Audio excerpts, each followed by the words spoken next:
क्या यूक्रेन के खिलाफ युद्ध में रूस की सेना कमजोर हो गई है? क्या पुतिन अब नेटो देशों से युद्ध के मूड में नहीं है? ये सवाल अमेरिकी डिफेंस सेक्रेटरी लॉयड ऑस्टिन के बयान के बाद उठ रहे हैं।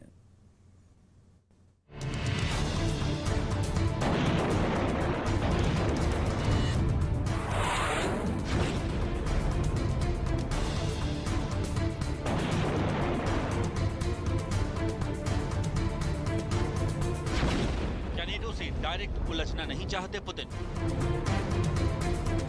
या पुतिन बाइडेन के बीच टकराव कम हो गया? महाशक्तियों के बीच महायुद्ध के विरुद्ध है पुतिन। पश्चिमी मीडिया में इस वक्त ये खबर बेहद तेजी से वायरल हो रही है। पुतिन नेटो से लड़ने के मूड में नहीं है। ये बात खुद अमेरिकी डिफेंस सेक्रेटरी लॉयड ऑस्टिन ने कही। लॉयड ऑस्टिन ने अपने विचार कांग्रेस के सामने रखे। जब लॉयड कांग्रेस के सामने अपने विचार रख रहे थे, उस वक्त अमेरिका के joint chief of staff general mark भी उनके बगल में बैठे थे। अपने बयान के पक्ष में डिफेंस सेक्रेटरी ने दो दलील भी दी। उनका मानना है कि मौजूदा समय में पुतिन नेटो के खिलाफ युद्ध नहीं लड़ना चाहते। पुतिन का पूरा ध्यान इस वक्त यूक्रेन पर है। पुतिन यूक्रेन में अपने टारगेट को पूरा करने के लिए संघर्ष कर रहे हैं। लेकिन अमेरिकी डिफेंस सेक्रेटरी लॉयड ऑस्टिन के दावे के उलट पुतिन इस वक्त बेहद आक्रामक दिख रहे हैं। अभी 3 दिन पहले विक्ट्री डे परेड के दिन पुतिन ने युद्ध के लिए नेटो को जिम्मेदार बताया था। नेटो देश जिस तरह यूक्रेन को मॉडर्न हथियार सप्लाई कर रहे हैं, उसे लेकर पुतिन ने इन देशों को चेतावनी दी थी। Планомерно создавалась абсолютно неприемлемая для нас угроза, причем непосредственно у наших границ. Все говорило о том, что столкновение с неонацистами, бандеровцами, на которых США и их младшие компаньоны сделали ставку, будет неизбежным. Повторю, мы видели, как разворачивается военная инфраструктура, как начали работать сотни зарубежных советников. पुतिन भले ही नेटो पर कार्रवाई की धमकी दे रहे हों, लेकिन सच्चाई ये भी है कि यूक्रेन के खिलाफ 80 दिनों के युद्ध में रूस को अभी खास सफलता नहीं मिली है। रूस ने इस युद्ध में अपने सबसे लेटेस्ट हथियार का इस्तेमाल किया। यूक्रेन के शहरों पर हाइपरसोनिक मिसाइल तक दागे। बावजूद इसके यूक्रेन अभी भी रूसी सेना के सामने डट कर खड़ा है और कई मोर्चों पर रूसी सेना को पीछे धकेलने में भी कामयाब रहा है। ऐसे में अमेरिका ने रूस की हाइपरसोनिक मिसाइल पर भी सवाल खड़े कर दिए हैं। अमेरिका का कहना है, हाइपरसोनिक मिसाइल यूक्रेन युद्ध में गेम चेंजर नहीं साबित हुई। यूक्रेन के खिलाफ रूस ने कई मौके पर हाइपरसोनिक मिसाइल दागने का दावा किया। हाइपरसोनिक मिसाइल ने यूक्रेन में तबाही तो जरूर मचाई, मगर युद्ध को रूस की तरफ मोड़ने में नाकाम रही। यही वजह है कि पुतिन का फोकस इस वक्त पूरी तरह यूक्रेन पर है। पश्चिमी मीडिया दावा कर रही है कि युद्ध में रूस की सेना को बड़ा नुकसान हुआ है। रूस के अब तक 1197 टैंक तबाह हो चुके हैं। यूक्रेन ने 199 एयरक्राफ्ट, 390 ड्रोन और 160 हेलीकॉप्टर नष्ट करने का दावा किया। 528 आर्टिलरी सिस्टम और 87 एंटी एयरक्राफ्ट वॉरफेयर सिस्टम को बर्बाद करने का दावा किया। युद्ध में रूस के भारी नुकसान होने का दावा करते हुए अमेरिका का मानना है कि पुतिन यूक्रेन में फंस गए हैं और इस वक्त वो नेटो के खिलाफ कोई कार्रवाई करने के पक्ष में नहीं है। इस महायुद्ध का आज 78वां दिन है। अब आपको दिखाते हैं कि कहां-कहां भीषण जंग चल रही है। रूस की सेना यूक्रेन में कई जगह जबरदस्त हमले कर रही है, लेकिन इनका फोकस अब दक्षिण पूर्वी यूक्रेन की तरफ है। रूसी सेना के निशाने पर यूक्रेन के कई बड़े-बड़े शहर भी हैं जिन पर रूस पूरी तरह से अपना झंडा लहराना चाहता है। व्लादिमीर पुतिन की मंशा बहुत क्लियर है। रूस यूक्रेन की राजधानी कीव से अब धीरे-धीरे पीछे हटेगा, लेकिन बेलारूस को अपने आप सुरक्षित करेगा और कीव के पास, इरपिन के पास तक अपने आप को बनाए रखने की कोशिश करेगा। आप देखिए यूक्रेन का नक्शा और आप अंदाजा लगा सकते हैं कि कम से कम 25% यूक्रेनी टेरिटरी पर अब रूस का कब्जा है। 78 दिनों में कम से कम 25% यूक्रेनी टेरिटरी पर रूस का कब्जा है, और वो खासकर उत्तर पूर्वी यूक्रेन और दक्षिण पूर्वी यूक्रेन में ही उनका फोकस है। और सबसे बड़ी बात यह है कि ओडेसा से लेकर खार्किव तक ये लकीर खींच देना चाहते हैं और यहां बेलारूस पर और रूस के साथ ये दूरी थोड़ा बढ़ाकर ये गैप अपने आप को यहां पर बना के रखना चाहते हैं।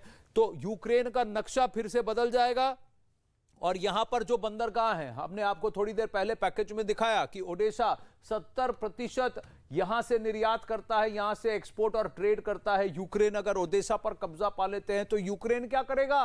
रूस के अधीन हो जाएगा। कर्जा यूएस से ले रहा है, नेटो ताकतों से ले रहा है, लेकिन अधीन कंट्रोल ये पूरा रूस के पास रहेगा। इसीलिए यहां बमबारी चल रही है। डॉनबास इनिशिएटिव के बाद यहां Mariupol, Zaporizhzhia, Donetsk, Luhansk, Kharkiv, Kherson, Mykolaiv और फिर ओडेसा। और ओडेसा तक पहुंच गए तो फिर मोल्दोवा हो गया। तो फिर यहां काला सागर में जितने 3 नेटो देश हैं उन पर भी अपनी तोपें लहराएंगे। सामरिक नीति है, व्यापारिक नीति है, काला सागर इंपॉर्टेंट है, लेकिन सबसे ज्यादा रूस से पश्चिमी ताकतों को दूर करने की यह मंशा है। और यूक्रेन को चाहे वो जितना कर्जा ले ले नेटो ताकतों से, पश्चिमी ताकतों से, अंत में तो उसे रूस के भरोसे ही रहना पड़ेगा। अगर यह कंट्रोल पूरा व्लादिमीर पुतिन के पास आ जाता है तो यही उनकी मंशा है।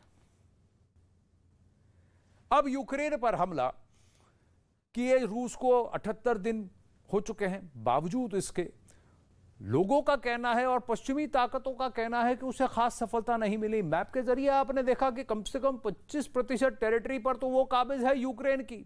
यूक्रेन का दावा है कि कीव के बाद अब खार्किव से भी रूस के सैनिकों को पीछे धकेल दिया गया है। जेलेंस्की का कहना है कि खार्किव को वो इलाके पर वो अब कब्जे कर रहा है। तो पुतिन ने गेम बदल दिया, ये सवाल सब लोग पूछ रहे हैं। यूक्रेन एक बात कहेगा, रूस दूसरी बात कहेगा, लेकिन सैटेलाइट की तस्वीरें साफ बात कह रही हैं। क्या वाकई में यूक्रेन ने रूस को खार्किव में पीछे धकेल दिया है या पुतिन का कोई और गेम प्लान है? देखिए ये रिपोर्ट।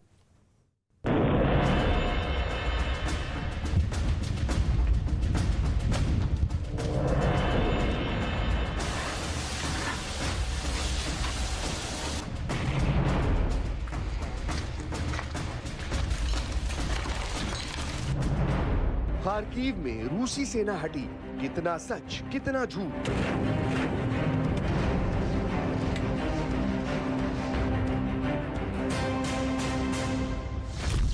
क्या यूक्रेन की सेना ने रूस को पीछे धकेला?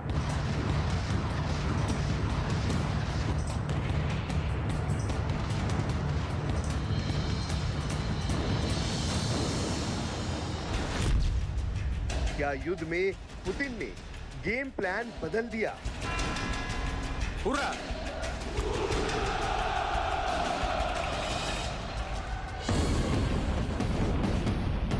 युद्ध में हर वक्त यूक्रेन पर भारी पड़ने वाली रूसी सेना कमजोर पड़ती दिख रही है।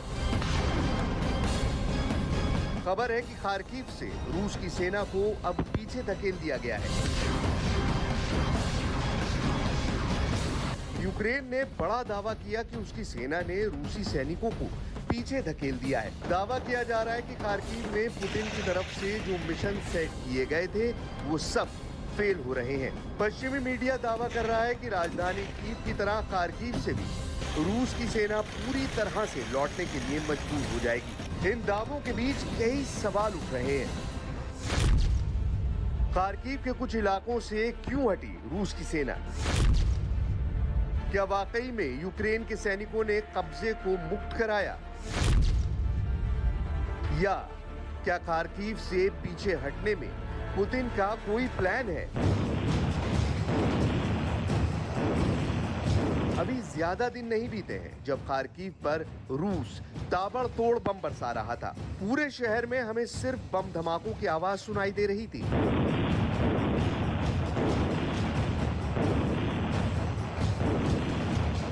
इमारतें तबाह हो रही थी, लाशें बिछ रही थी, शहर से लोगों का पलायन हो रहा था। लेकिन अब हालात बदलते दिख रहे हैं। दावे के मुताबिक खार्किव के 4 बड़े इलाके रूस के कब्जे से आजाद हो चुके हैं। रूस की सेना मजबूर होकर पीछे हट गई। यूक्रेन भले ही दावा करे, लेकिन रूस इतनी आसानी से अपने कब्जे वाले इलाके नहीं छोड़ेगा। ये पुतिन के 2 कदम पीछे हटकर लंबी छलांग लगाने की तैयारी हो सकती है। उधर ज़ेलेंस्की का दावा है कि उसकी सेना ने खार्किव के उत्तरी इलाके में रूस के कब्जे से कई गांव और कस्बों को मुक्त करा लिया है। साथ ही यूक्रेन ने रूस के नेचुरल गैस फ्लो को भी बाधित कर दिया है। ये दोनों ही घटनाएं रूस के लिए बड़ा झटका माना जा रहा है। ज़ेलेंस्की ने कहा कि उनकी सेना धीरे धीरे रूसी सैनिकों को खार्किव से दूर धकेल रही है। दावा है कि युद्ध के फ्रंट लाइन से रूसी सैनिक पीछे हट रहे हैं और रूस वोवचांस्क की फायरिंग रेंज के भीतर है।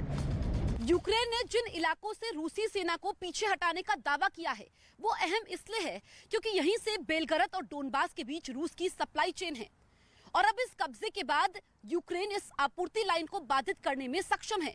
यूक्रेन ने यह भी दावा किया है कि खार्किव और रूसी बॉर्डर के बीच मौजूद लोजोवा गांव पर उसने कब्जा कर लिया है, जिस वजह से उसने रूसी सेना को 32 किलोमीटर पीछे छोड़ दिया है।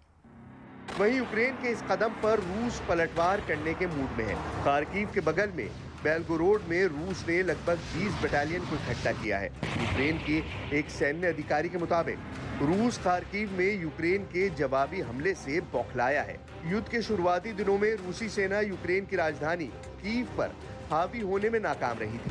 कीव के आसपास के इलाकों की बात करें तो मारियुपोल और खेरसान में ही रूस को कामयाबी मिली है। वहीं यूक्रेन के उत्तरी इलाके खार्किव में रूस की सेना कमजोर दिख रही है। ऐसे में रूसी सैनिकों का नया टारगेट दक्षिणी यूक्रेन और डॉनबास इलाके में आक्रमण करने को लेकर है।